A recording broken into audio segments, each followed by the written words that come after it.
too many of them, and that's why they didn't have a bus that went out there for them just to take them to school. Claudette had used and had been on the bus as she had many, many times before. But on the 2nd of March, 1955, there were more white people who got on that bus as she was going home than usual. She sat in a seat she'd sat in before. But what finally happened is the driver, when white people came on, asked her to move, and Claudette wouldn't move.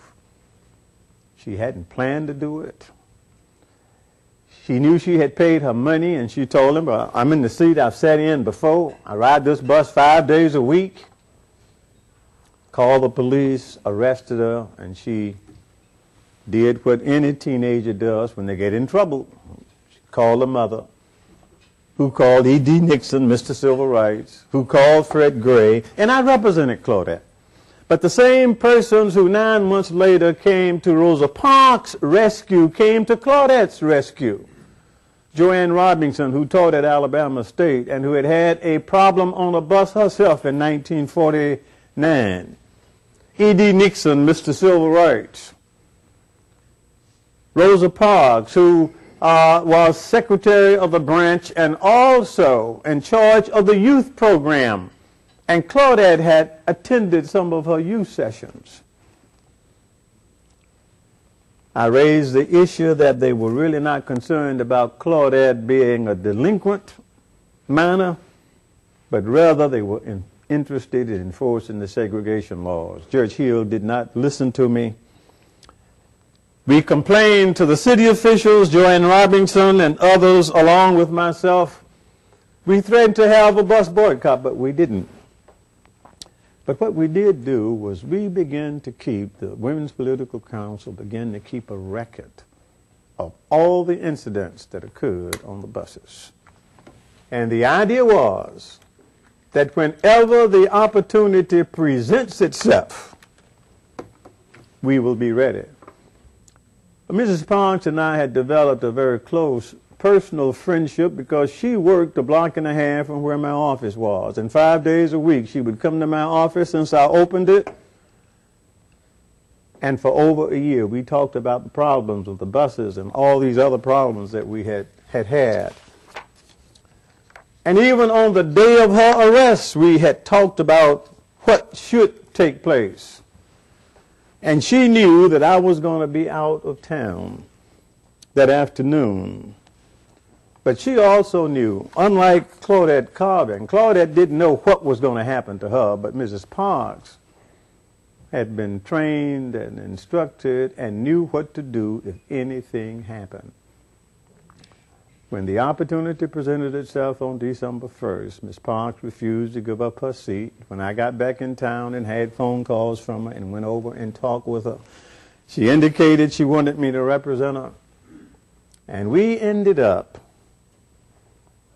after leaving her house, talking to Mr. E.D. Nixon, who was Mr. Civil Rights, leaving her house, going and talking to Joanne Robinson, who had had the problems on the buses earlier and who had the records and who had complained to the bus company, we concluded and made plans in her house on the night of December 1st and December 2nd that ultimately resulted in Dr. King being selected to be the spokesman for the group at a time and at a meeting that he did not attend.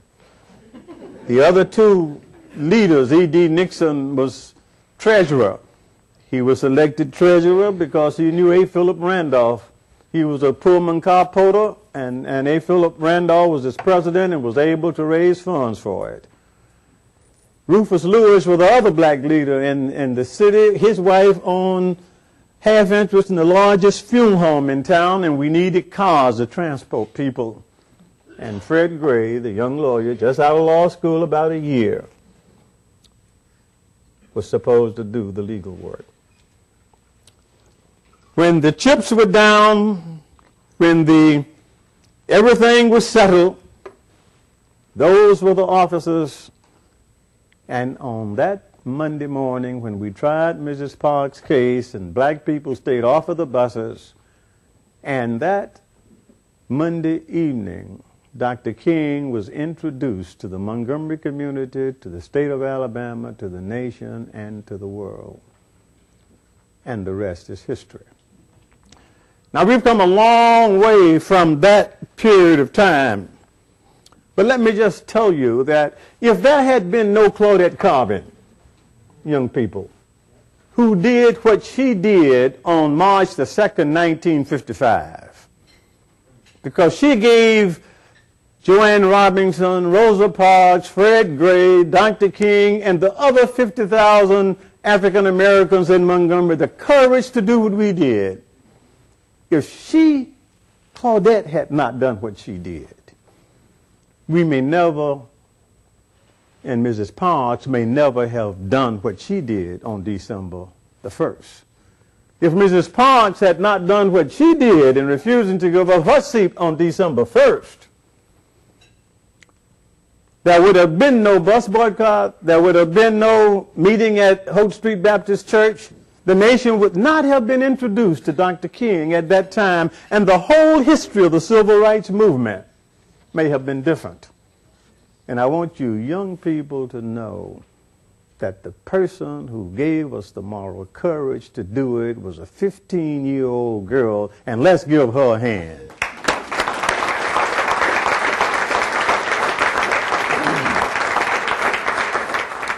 I'm not going to talk about all these cases that we've handled. You can read about those. But what I want you to know that we were able, and the civil rights movement didn't just happen. There were people who sat down, who planned, who worked together. I got on the phone as soon as the people told me about I was going to have the responsibility of getting together a legal team.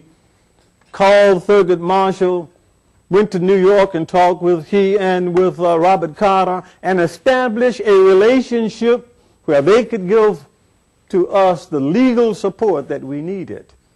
So the civil rights movement has come a long way. But there were several events that occurred. One, my passing the bar. Two, Dr. King coming to Montgomery. Three, Claudette Colvin doing what she did. Four, Dr. King becoming pastor of Dexter Avenue Baptist Church. Five, Judge Johnson becoming the federal district judge who decided our cases, and Rosa Parks doing what she did, and the filing of Browder versus Gale. When you put all those things together, you were able to have a civil rights movement. And I believe that what we did and what others did in the civil rights movement, including what the students did at AT&T in starting the sit-ins, has resulted in the fact that we now have a president of color who is now in the White House. And a part of that is because of what happened here. Let me hasten and say, because I know my time is about up, what I want you to know is that we don't have the same type of Supreme Court in Washington that we had during the Warren administration.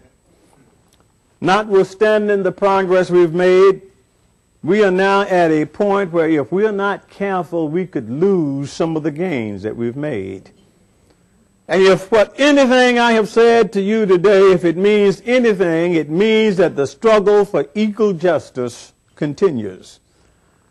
And while I would like to be able to tell you that things are all rosy, and there are some people who think that because we have the person who now occupies the White House there, that all our problems have been solved. But I want you to know that all the problems that we have had over the years, while we've been able to move the law, we have not been able to complete the job. So I say to you today that the struggle has not ended. Racial discrimination in this country has not ended. We do not have a level playing field. There is no such thing as a race-neutral society in America. The consequences of over 350 years of slavery, segregation, and discrimination has not disappeared during the last 50 years. Unfortunately, we still live in a country where race still plays, unfortunately, a predominant part. I don't have time today to do it, but I ask you to go and read the National Urban League report. And they produce a report every year to the president on the status of conditions. But that report in 2009, and it's a very bad report. And if you think things are well, you go and read it. The 2009 report also states that African Americans are twice as likely as whites to be unemployed, 3 times more likely than whites to live in poverty, and more than 16 times as likely to be incarcerated. As well as the 2010 report tells us that the conditions of African American today, we are in a worse position than we were in some instances earlier. Now, what does all of that mean to us as we sit here at the City Club of Cleveland? What I want to tell you is that while we still have some serious racial problems, I think we need to do about 4 things. 1, we need to recognize that while we have made a tremendous amount of progress, the struggle continues, and racism still, in many instances, predominates what is happening. Secondly, it's not going to go away by itself. The only way we had a civil rights movement, we were able to go and to make plans. So you need to come up with a plan. If we're going to ever do away with racism here, we're going to have a plan to do it. And once you have a plan, you're going to have to execute that plan. And in executing the plan, you're going to have to include yourself. Most of us want all our problems to be solved, but we want somebody else to solve the problems. What I say to you today, and what I say to young people as I look at them and think about them, we must show, as we grow and as we develop, and as we pass our mantle on to these young people, we need to equip them, because the challenges that these young people include are challenges of racism, economics and political disenfranchisement, the lack of adequate health care, human indignity in public schools and schools of higher learning. We still have serious problems. Our challenge before us today is to leave here today more committed than we have ever been to help our young people so that they will see that there is hope, that they will have a better life than their parents had. And that challenge lies before us here today. And I said to those of us who have been able to be successful, ask yourself this question. Is there a young man or young woman in your community who reminds yourself of yourself, good or bad? Do you see a young lady or a young man in your church from a broken home who needs some help? Do you see an upcoming college graduate or a young entrepreneur who needs help in navigating through the bureaucratic maze? Do you see a young struggling lawyer who needs help? Step up and lend the brother or sister a hand. There is no shortage of need, but there is a shortage of help. The thoughts I have shared with you today may not work in every situation. What I think we can do is collectively share ideas that will result in common solutions. The dialogue is ongoing. However, our actions and our need is immediate.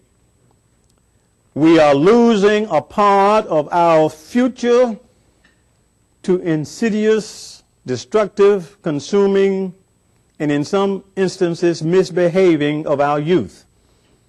It may be your neighbor's child that commits the act, but it will be our world that absorbs the cost. Can we afford to pay the price? The clock is ticking. And let me say to these young people, I want to close my little talk here today using the words of Governor Wilder, the first African-American governor of a Commonwealth of Virginia. As he was being inaugurated a few years ago, he was speaking to the young people, but his words are applicable to all of us. And this is what he said. I want them to know that opposition can be lifted, that discrimination can be eliminated, that poverty need not be binding, that disabilities can be overcome, and that the offer of opportunities in a free society carries with it the requirements of hard work, the rejection of drugs and other false highs, and a willingness to work with others, whatever their race or national origin may be. Thank you very much.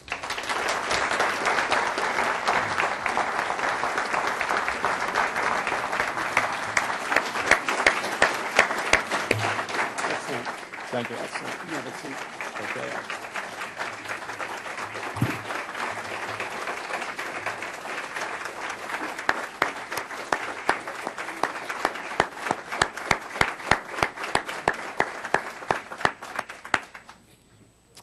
Today at the City Club of Cleveland, we're listening to a Friday Forum featuring Fred Gray, Sr., noted civil rights attorney and author. We will return to our speaker in a minute for our traditional City Club question and answer period. We encourage you to formulate your questions now. Please remember to keep them brief. We remind you that members and guests alike are welcome to attend City Club forums, and we hope everybody listening and here today, if you're not a member, please join the City Club. And please visit our website to see a full schedule of our upcoming programs. We welcome all of you here and those listening to WCPN 90.3 FM, WCLV, WTAM, or one of the many radio stations across the country. Our television broadcast partner is WVIZ PBS, IdeaStream. Television broadcasts of the City Club are made possible by Cleveland State University and PNC. Our live webcast is supported by the University of Akron. In 2012, the City Club of Cleveland will turn 100 years old.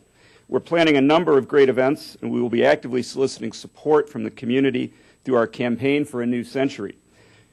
We are pleased to welcome guests at tables hosted by Case Western Reserve School of Law and the Legal Aid Society. We thank you for joining us today. We're also pleased to welcome students who are here as part of the City Club student program. Participation of these students is made possible by a generous grant from the Jeffrey David Epstein Memorial Student Fund.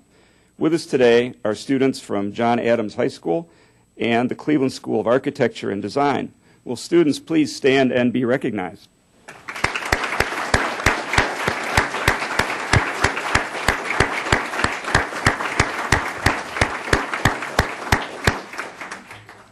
Now we'd like to return to our speaker for our traditional City Club question and answer period. We welcome questions from everyone, including guests. Holding the microphone today is City Club Program Director Carrie Miller. First question, please. Mr. Gray, you spoke at great length about the United States Constitution, the Bill of Rights, civil rights. You have a great familiarity with that area. One part of the Constitution provides that no citizen shall be deprived of life or liberty or property without due process of law. And yet, about 2 weeks ago, an alleged terrorist in Yemen was killed by a U.S. maneuvered drone.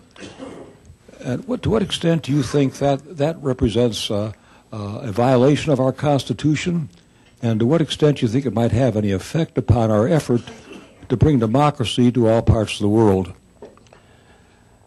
Well, I think that the incident you're referring to is an incident that did not occur in the United States, while it was an incident that the government of the United States was involved in. I believe, and I'll have to yield to these academians and to particularly these constitutional lawyers, I think our Constitution really applies basically to activities which occurs in the country, while it does also govern the conduct of our citizens, period. I can understand our concern, and it may very well be that that's a matter that the whole business of foreign policy is something that the average layman is not really familiar with, and don't know all of the ramifications and don't know all the details with respect to the terrorism. We do know that a great deal of terrorism that has resulted in damage to this country has resulted in some foreign countries. I may not have answered your question, but I think that's probably the best I can do with it. Mr. Gray, I've enjoyed your presentation. I'd like to ask you to compare or try to demonstrate the relationship between policy application and cultural acceptance. I think it's kind of where we have the rub in this country, where we have these civil rights laws and policies, but we have this culture that seems to constantly combat, you know, the acceptance of culture, different races, and tolerance. I'm not sure that I'm following you completely. Well, basically, give me an example of what you're talking about.